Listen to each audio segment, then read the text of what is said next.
বিসমিল্লাহির রহমানির রহিম। ভাই ভালো আছেন? জি আলহামদুলিল্লাহ, আপনি ভালো আছেন? আছি আলহামদুলিল্লাহ ভালো। আমি আজকে আপনাকে দেখাবো কিভাবে ব্যাগ রাইস সেলাই করতে হয়। ব্যাগ রাইস, এই যে দুইটা ব্যাগ মিলে এক জায়গায় যখন জয়েন হবে, এটার নাম হবে ব্যাগ রাইস। ঠিক আছে?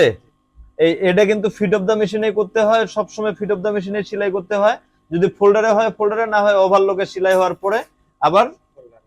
এখানে ফোল্ডার ছাড়া টপ স্টিচ দেওয়ার লাগে। বুঝতে পারছেন? এই যে আপনারাও দেখুন, আমি এখানে কাজ শিখাচ্ছি যমুনা গার্মেন্টস ট্রেনিং সেন্টারে।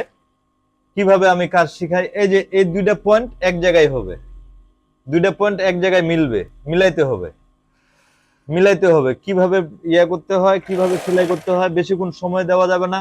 অল্প সময়ের মধ্যে সেলাই করতে হবে। ঠিক আছে? অল্প সময়ের মধ্যে, বেশিক্ষণ সময় দেওয়া যাবে না।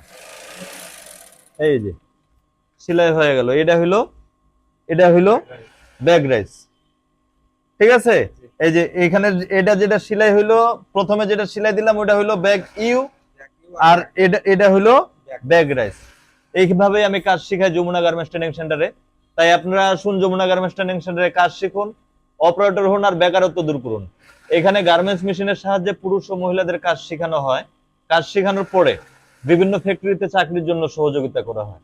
এখানে যারা দূর দূরান্ত থেকে আসতে চান, যমুনা গার্মেন্টস ট্রেনিং সেন্টারে কাজ শিখতে চান, আপনারা নির্দ্বিধায় আসতে পারেন যমুনা গার্মেন্টস ট্রেনিং সেন্টারে। সিসি ক্যামেরার দ্বারা নিয়ন্ত্রিত যমুনা গার্মেন্টস ট্রেনিং সেন্টার। এখানে থাকা খাওয়ার সুব্যবস্থা আছে ইনশাল্লাহ। ধন্যবাদ সবাইকে। আল্লাহ হাফেজ।